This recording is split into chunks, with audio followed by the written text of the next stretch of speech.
नमस्कार सर। जी।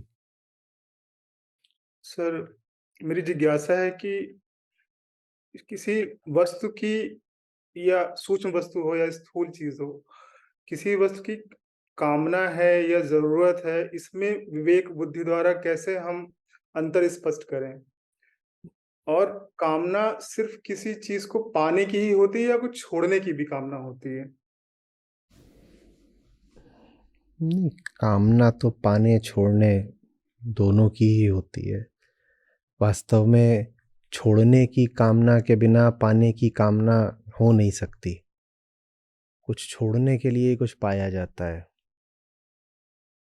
और फिर जो अगली चीज़ पानी होती है वो पिछली पाई हुई चीज़ को छोड़ने के लिए ही तो ये छोड़ना पाना तो वो एक साथ ही चलता रहता है। त्याग और ग्रहण ये एक ही सिक्के के दो पहलू हैं, ये हम जानते हैं। जो आपका मूल प्रश्न है उस पर आते हैं कि कैसे पता करें कि अ, कामना है या आवश्यकता है। हाँ, आवश्यकता है। देखिए,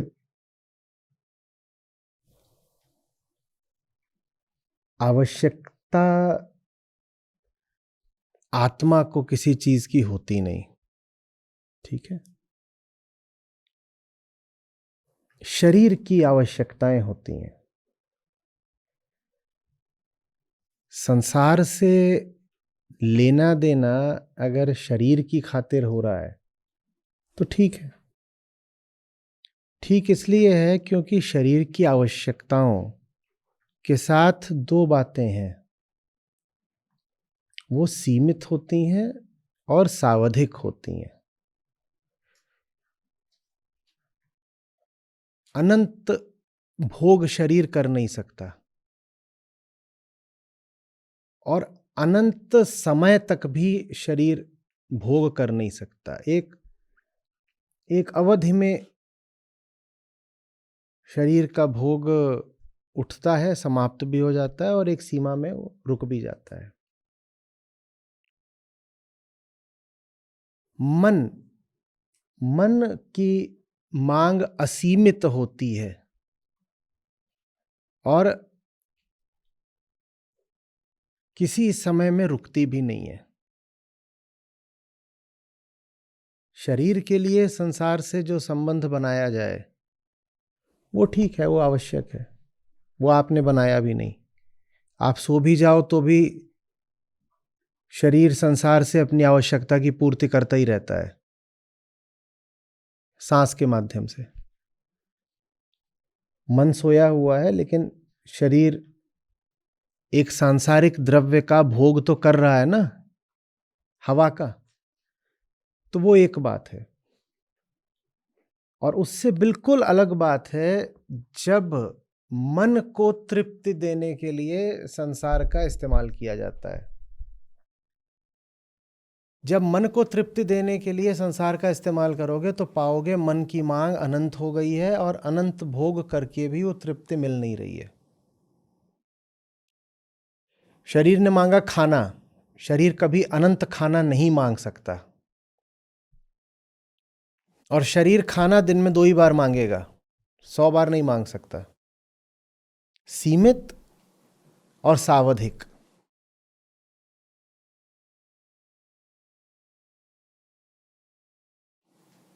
कामी कुत्ता 30 दिन, अन्नतर रहे उदास।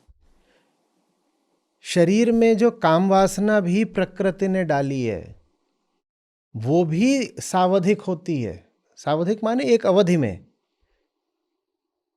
तो क्या कह रहे हैं ज्ञानी कि कुत्ते को देखो तो जब उसका समय आता है, जो उसका हीट का समय होता है, सिर्फ उस समय वो सक्रिय होता है। वासना के आयाम में नहीं तो वो अपना इधर उधर फिरता रहता है, उसे क्या पड़ा है। और कामी नर कुत्ता सदा 6 ऋतु 12 मास, क्योंकि इंसान की वासना उसके शरीर से नहीं उसके मन से आती है।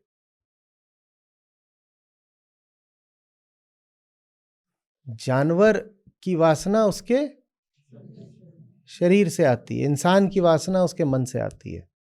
इसीलिए इंसान की वासना दुष्पूर है, जानवर की पूरी हो जाती है।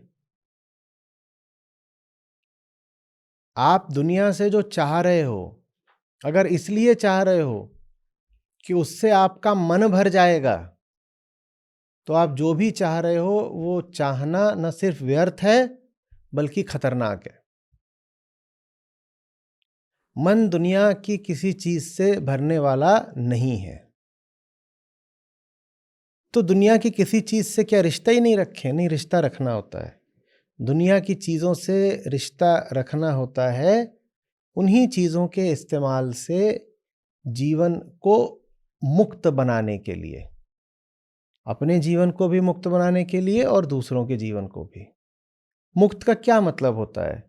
कि उन चीजों से अब वास्ता नहीं रहेगा, दुनिया से कोई लेना देना नहीं रहेगा। नहीं, मुक्त का मतलब होता है कि जो भी दुनिया में सामग्री है, अब उनका सृजनात्मक उपयोग होगा, उनसे कुछ नया ऐसा खड़ा करा जाएगा जो मेरी पूर्णता से निकला है। उनका भोग नहीं करा जाएगा अपनी अपूर्णता को मिटाने छुपाने के लिए। बात समझ रहे हो? जो व्यक्ति दुनिया के प्रति सही दृष्टि रखता है वो दुनिया की चीजों का इस्तेमाल करता है सर्वप्रथम मुक्त होने के लिए। और मुक्त हो गया तो क्या करता है? कहता है मैं तो मुक्त हो गया, दुनिया को अब छूंगा नहीं दुनिया को क्योंकि मैं मुक्त हूं। नहीं, अब वो दुनिया में रचयिता बन जाता है। अब उससे कविताएं उठती हैं, अब उससे नए तरीके के शिल्प आते हैं, अब उससे विज्ञान आता है। वो ऐसी रचनाएं करता है जिन रचनाओं पर हमारी क्षुद्रता की छाप नहीं होती। ऐसी रचनाएं जिनको देख करके देखने वालों के भीतर भी जो असीमित है वो आमंत्रित होता है। ये दुनिया की चीजों के साथ एक तरह का रिश्ता हुआ। और दूसरा रिश्ता यह है कि जो देखा वही खा लिया, जो सामने है चबा लिया। समझ में आ रही है बात? Can you repeat that? कौन सी बात? जो आपने पहले की, आपने कहा दो चीजें, सेकंड वाली तो मुझे समझ नहीं आई, फर्स्ट वाली अगर रिपीट करें।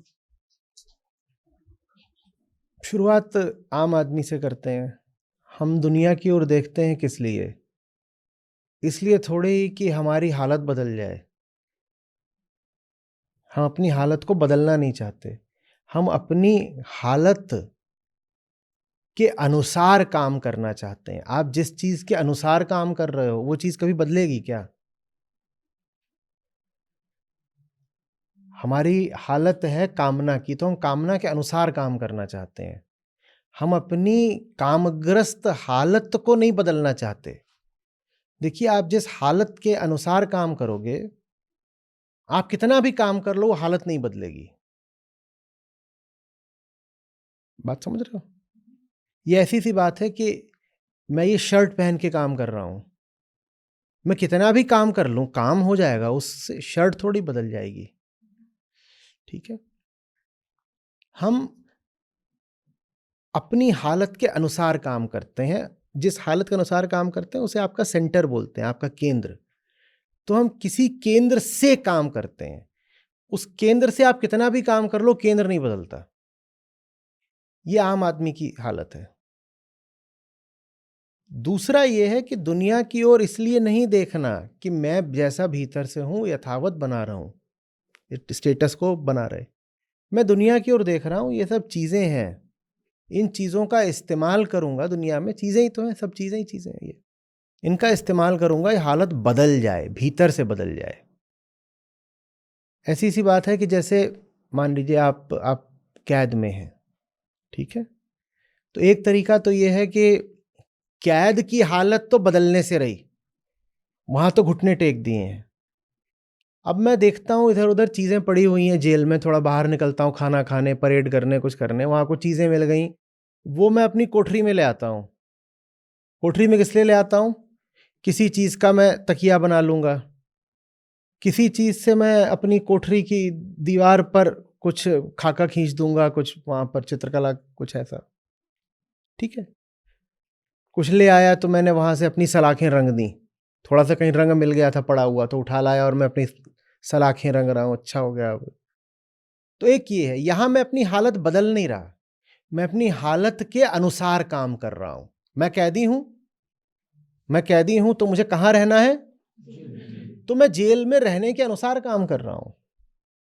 एक दूसरा कैदी भी है, वो बाहर निकलता है तो वो तलाशता है वो सब कुछ जिसके इस्तेमाल से किसी तरीके से सलाखें काटी जा सकें या सुरंग खोदी जा सके या दीवार तोड़ी जा सके। और धीरे धीरे करके किसी दिन उसको ब्लेड का आधा टुकड़ा मिल गया, किसी दिन उसको कहीं कोई लोहे की छोटी सी जंजीर मिल गई। ऐसे ऐसे करके वो अपना कहीं पर ला करके उसने थोड़ी सी खोद खाद की जगह बनाई हुई और वहां ये सब इकट्ठा करता जा रहा है।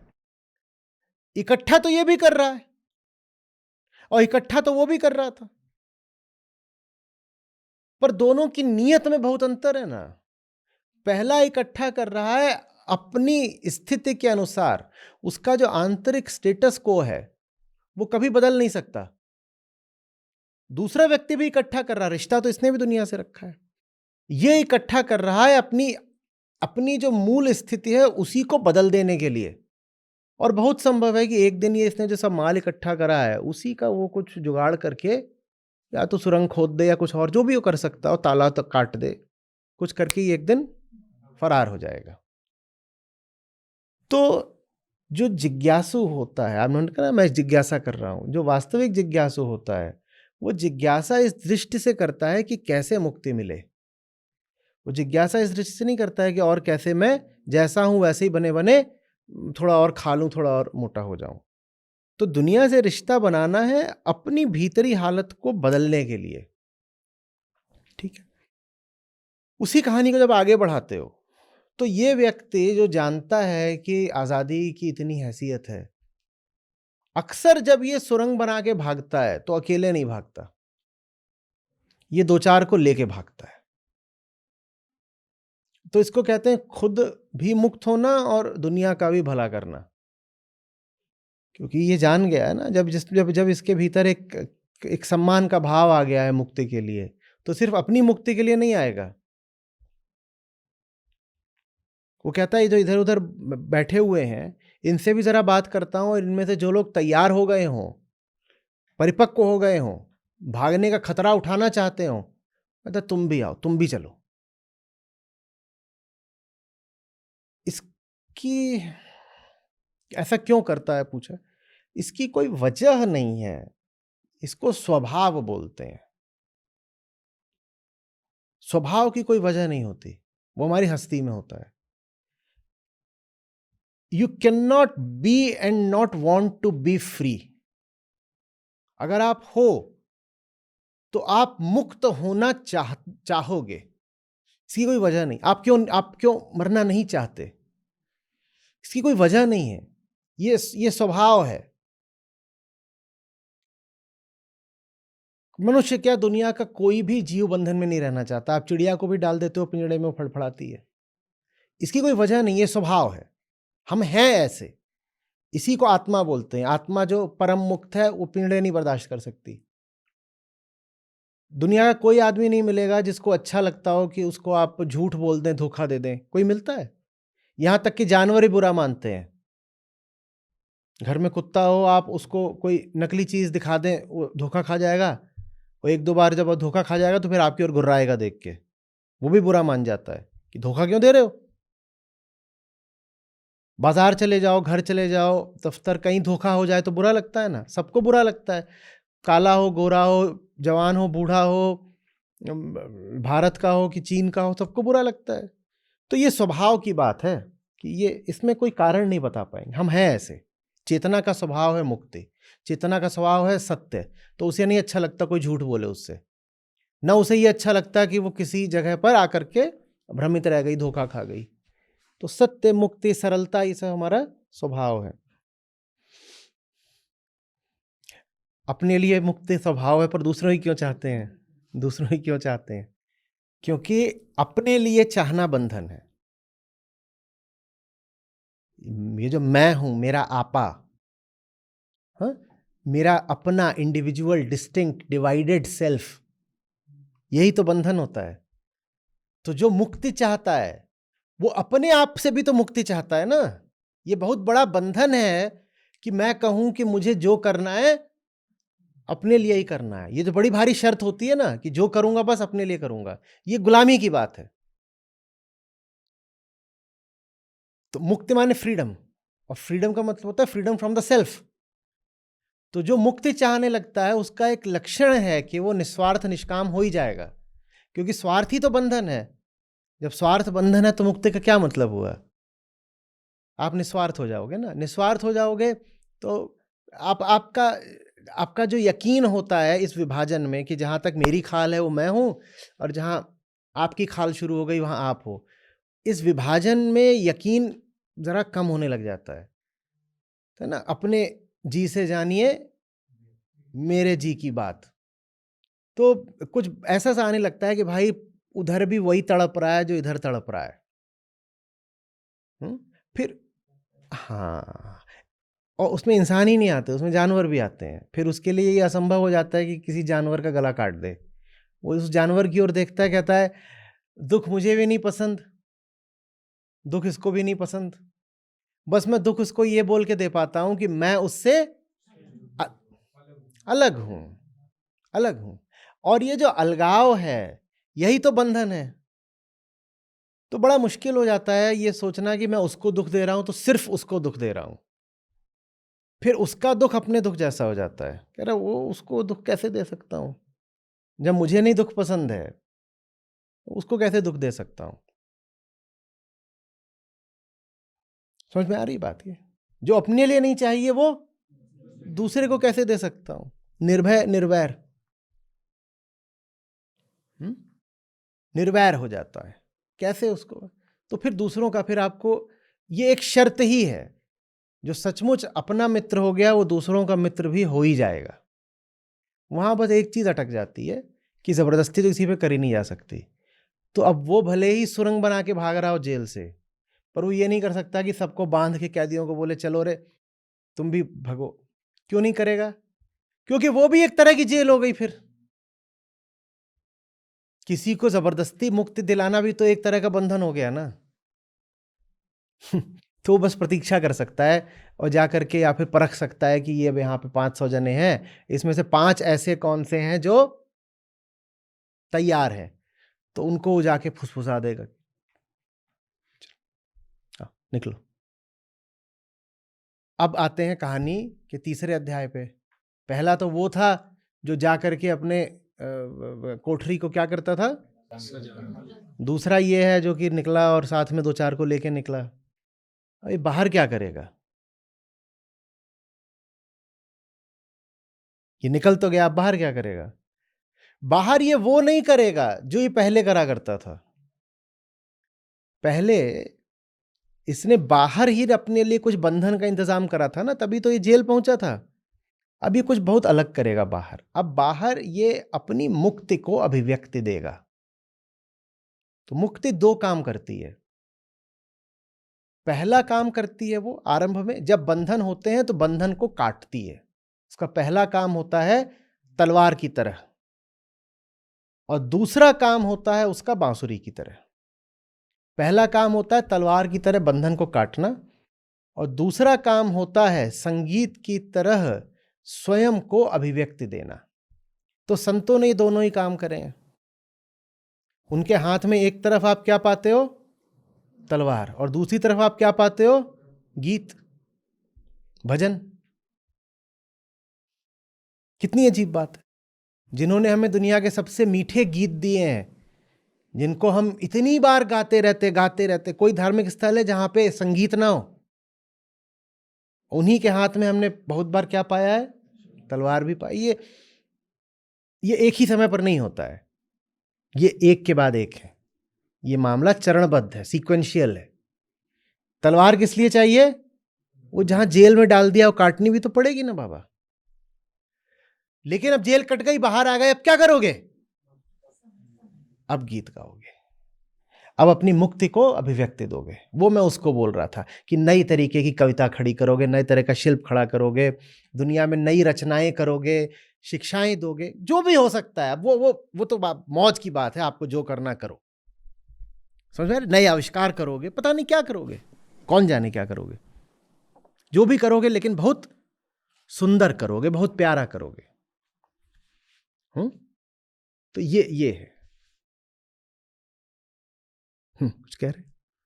आपने कहा एक ही वक्त पर नहीं हो सकता, हम्म तो जैसे गुरु गोविंद सिंह जी ने एक ही वक्त पर तलवार भी उठाई है और कलम भी, तो देखिए, कोई वजह है ना कि ग्रंथ साहिब में गुरु गोविंद सिंह जी का हमको बस एक वक्तव्य मिलता है।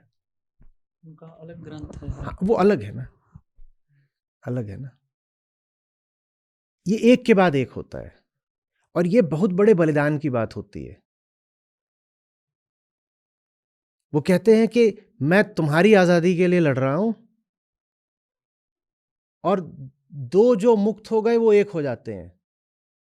तुम मुक्त हो जाना तो तुम अपने मुंह से और अपने मन से मेरी कविताएं गा लेना। अभी तो वक्त रण का है, तलवार का है, अभी तो तलवार का वक्त है। हाँ, जो सुन सकते हैं उन्हें अच्छी तरह सुनाई देता है कि उस तलवार की खनक में भी संगीत होता है, कविता होती है, भजन होता है। नहीं तो ये व्यवहारिक नहीं है कि जेल में रहते हुए बांसुरी बजाई जाए। हाँ, कोई तरीका ऐसा निकल सके कि बांसुरी के माध्यम से ही जेल काटी जा सके तो अवश्य बांसुरी बजाई जाएगी, अगर कोई ऐसा व्यवहारिक तरीका निकलता हो तो। अन्यथा आप पाओगे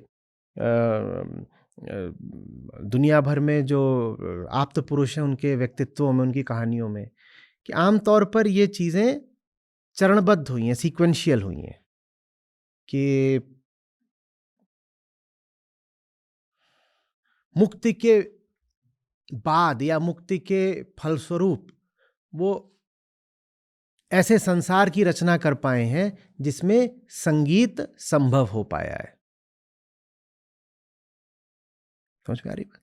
हम इसमें लेकिन ये नहीं कह रहे हैं कि संगीतात्मकता का अभाव रहता है उनकी तलवार में।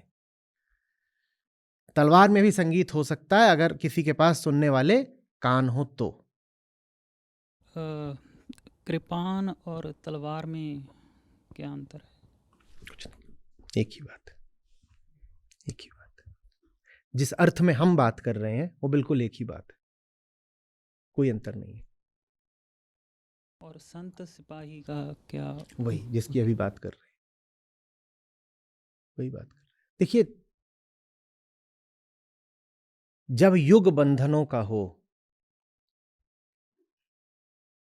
तो जो सिपाही संत नहीं है वो माया का प्रतिनिधि ही होगा, और अगर संत सच्चा है तो उसको सिपाही होना पड़ेगा। एक अंधे युग में संत का कर्तव्य ही यही है और संत की पहचान ही यही है कि आप उसको एक सक्रिय विद्रोही भी पाएंगे। होगा कोई मिथिकल सतयुग जिसमें संत बस कहीं बैठ करके भजन कीर्तन कर पाते होंगे, जो आतताइयों का युग है, जो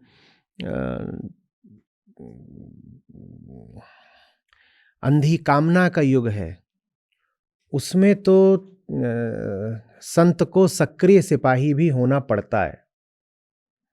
हाँ, ये जरूर हो सकता है कि वो कलम का सिपाही हो, ये हो सकता है, लेकिन ये तो नहीं हो सकता कि संतत तो सिर्फ गीत में और बाकी जो पारंपरिक लक्षण है उनमें ही अभिव्यक्त होता हो। गीता पूरी क्या है?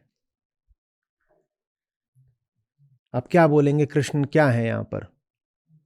संत सिपाही ही तो हैं, और क्या है? क्या करें कृष्ण? कृष्ण कहें कि मैं तो भली भांति जानता हूं पार्थ कि युद्ध वगैरह सब मिथ्या है।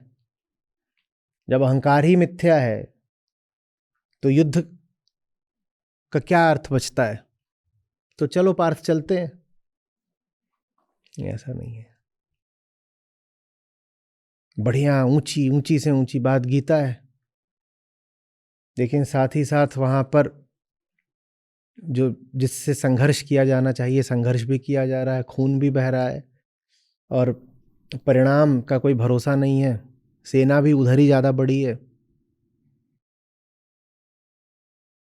ये बात जब भी कोई सामने खड़ा होगा गलत निर्णय करके, बिल्कुल बदनीयती के साथ जिद पकड़ के कि मैं तो अपने अहंकार का गुलाम हूं ही और तुमको भी बना कर रखूंगा, ये बात हमेशा देखने को मिलेगी कि संत को सिपाही का रूप भी धारण करना पड़ेगा।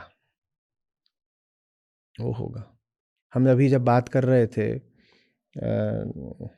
देवी के दो रूपों की, कि एक तरफ तो बहुत कोमल है और मृदुल है,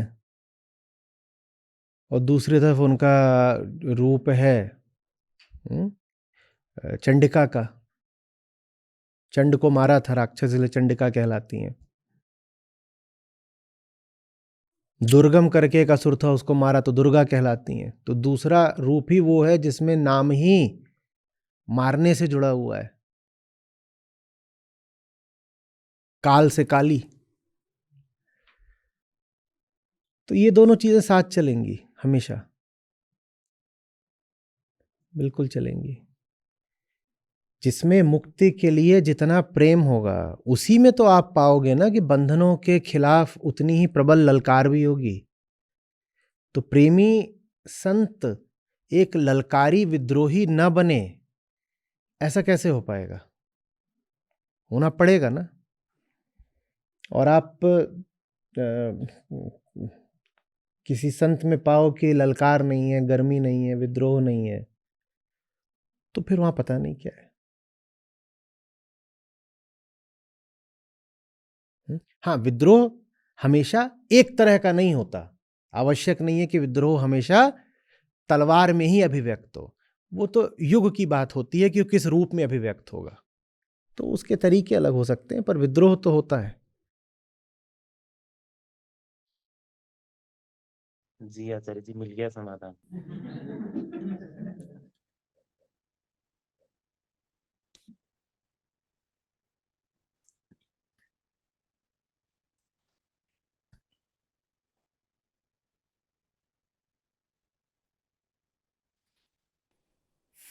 जिन्हें समाधान मिल जाता है उन्हें फिर मैं सवाल देता हूँ। समाधान ठोक बजा के देखना पड़ता है ना। माल खोटा तो नहीं है कहीं? सवाल खोटा।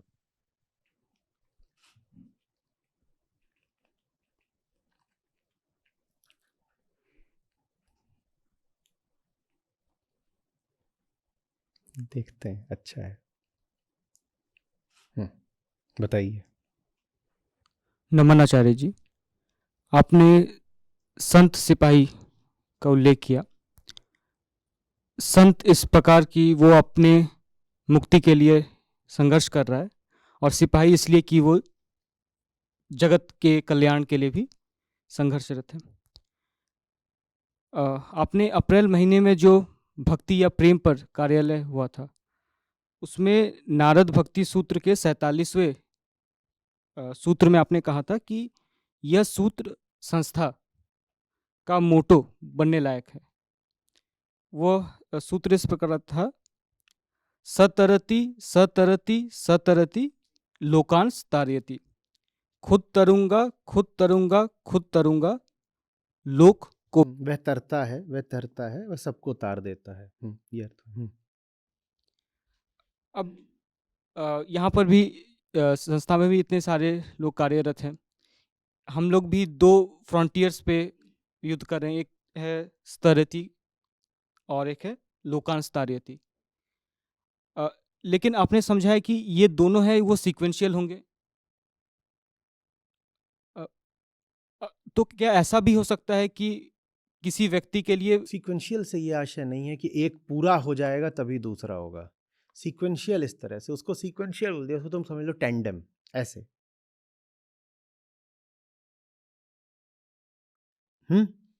दूसरे को मुक्त करा पाओ, इसके लिए पहले अपनी मुक्ति की दिशा में कदम बढ़ाना पड़ता है।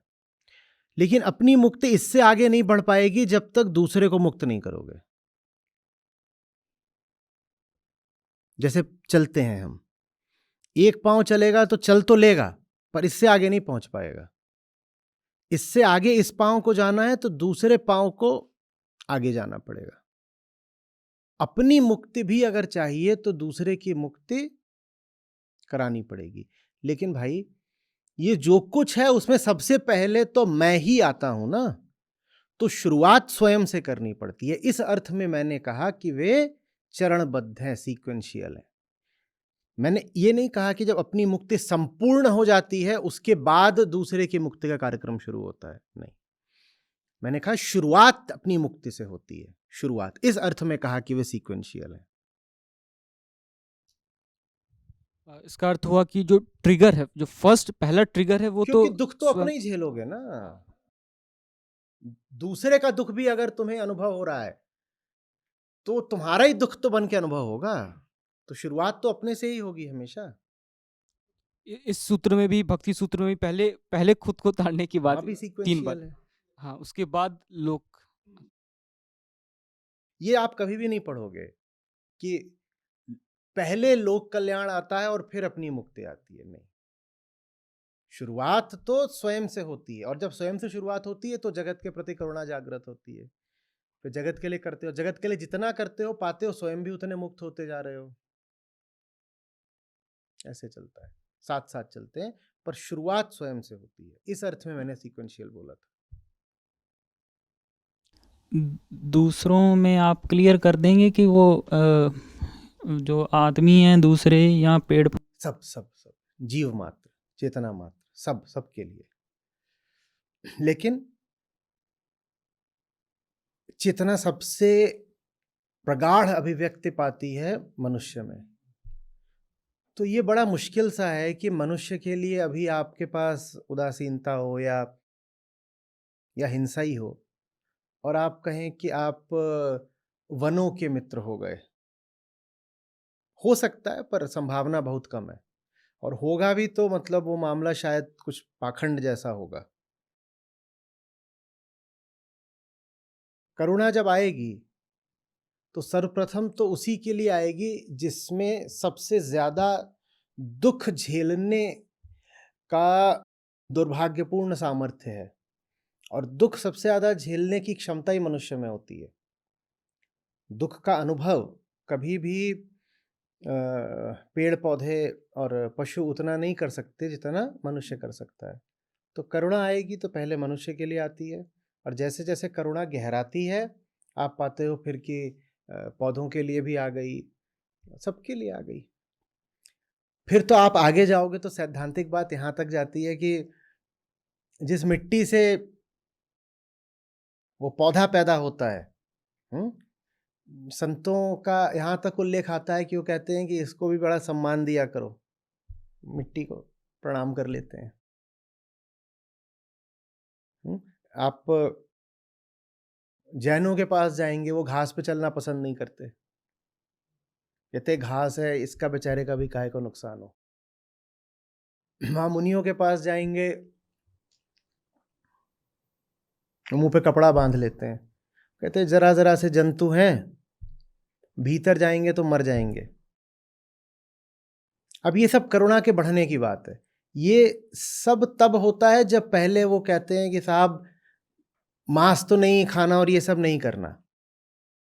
फिर बात जब और आगे बढ़ती है तो फिर यहां तक चले जाते हैं। फिर ये भी कहा जाता है रात में खाना नहीं खाएंगे। वो भी क्या है? वो ये थोड़ी कि उसे अपनी सेहत बनानी है। फिर रात में खाना बनेगा, आग जलेगी तो उसमें ही छोटे छोटे पतंगे आके मरेंगे। तो इससे अच्छा दिन रहते ही खाना वाना बना लो, शाम को खाना खा लो, निवृत्त हो जाओ। उसका फिर कोई अंत नहीं है कि आप कहाँ तक जा सकते हो। रामकृष्ण परमहंस के जीवन से वो है ना कि किसी को घाट पर बैठे हुए थे, जाने कोई इंसान था जाने कोई पशु था, उसको वहां पे कोई मार रहा था तो कराह गए। शिष्यों ने देखा तो इनकी पीठ पे निशान पड़े हुए थे। बुद्ध के जीवन से है कि वो एक बकरी को कोई ले जा रहा था तो उसके लिए बोले कि मेरा मांस ले लो, इसको छोड़ दो। एक घोड़े को चाबुक पड़ रहे थे, नीचे वो देख के बेहोश होके गिर गए। तो ये सब करुणा के लक्षण होते हैं। क्रौंच रुदन सुन करके वाल्मीकि का मन एकदम बदल गया, कवि हो गए। ये सब, लेकिन जगत के प्रति करुणा नहीं आ सकती अगर अपनी मुक्ति की सर्वप्रथम कोई कद्र नहीं है। मैं दूसरों में किसी चीज की कैसे कद्र करूंगा जब उसी चीज का मैं स्वयं में सम्मान नहीं करता। तो आज अगर हम दुनिया के प्रति हिंसक हैं ना, तो इसका बड़ा कारण यही है कि हम स्वयं के प्रति भी बड़े क्रूर हैं। जो व्यक्ति अपना मित्र होना शुरू हो जाता है, सिर्फ वही दुनिया के लिए कुछ भलाई कर सकता है। हम अपने लिए ही अच्छे नहीं हैं तो हम दुनिया का क्या करेंगे? कुछ नहीं।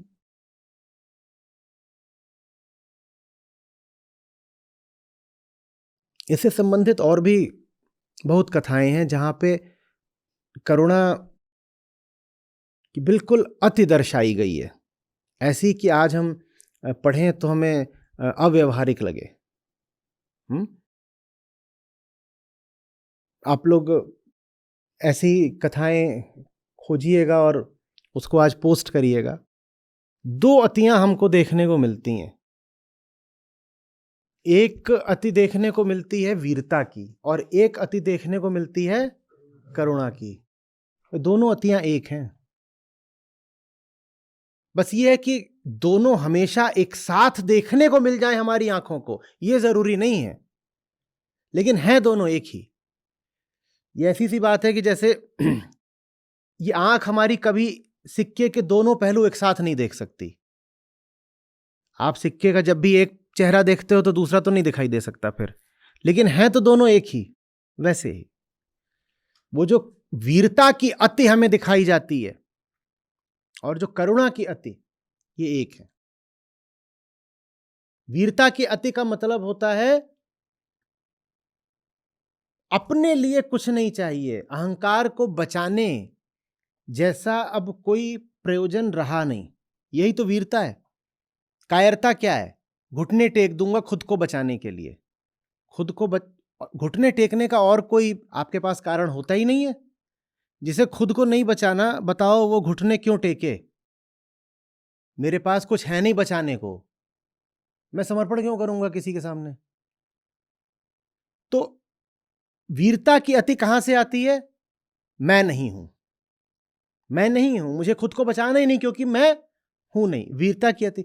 और करुणा की अति भी कहां से आती है? मैं नहीं हूं। तो इसको जो करना है फिर किसके लिए करना है? उसके लिए करना है। तो आप सवाल पूछ सकते हैं कि साहब आप नहीं है तो है तो वो भी नहीं, उसके लिए कुछ क्यों कर रहे हो? क्योंकि उसको अभी लगता है कि वो है, उसको अभी लगता है कि वो है। कभी मैं भी उसके जैसा था, मुझे भी लगता था कि मैं, और तब मुझे दुख था। आज मैं जैसा हूं उसमें मुझे बड़ी शांति है, हल्कापन है। और आज मैं जैसा हूं उसमें मुझे दिख रहा है कि मैं वैसा जैसा था वैसे कोई लाभ नहीं है। ना होना कहीं बेहतर है, होने से ना होना बहुत बेहतर है। तो ये जो फिर सामने भाई है अपना, क्यों ना इस भाई को भी वही रस चखाया जाए, ना होने का रस जो हमें चखने को मिल रहा है। ये करुणा है। दोनों में ही अपना अभाव चाहिए, वीरता में भी और करुणा में भी। समझ में आ रही बात? अब इसमें ये समझ लीजिएगा फिर कि करुणा दर्शाने का अधिकारी बस वही है जो वीर हो। जो अपने खिलाफ वीर नहीं हो सकता, तो जीवन के संघर्षों में खुल के मैदान में नहीं उतर सकता, जो चोट और घाव नहीं झेल सकता, वो किसी के लिए करुण नहीं हो सकता। और अगर वो करुणा दिखा रहा है तो वो पाखंड है, ऊपर ऊपर की बात है। समझ में आ रही ना बात? तो संतत्व हमेशा चलेगा युद्धस्व के साथ।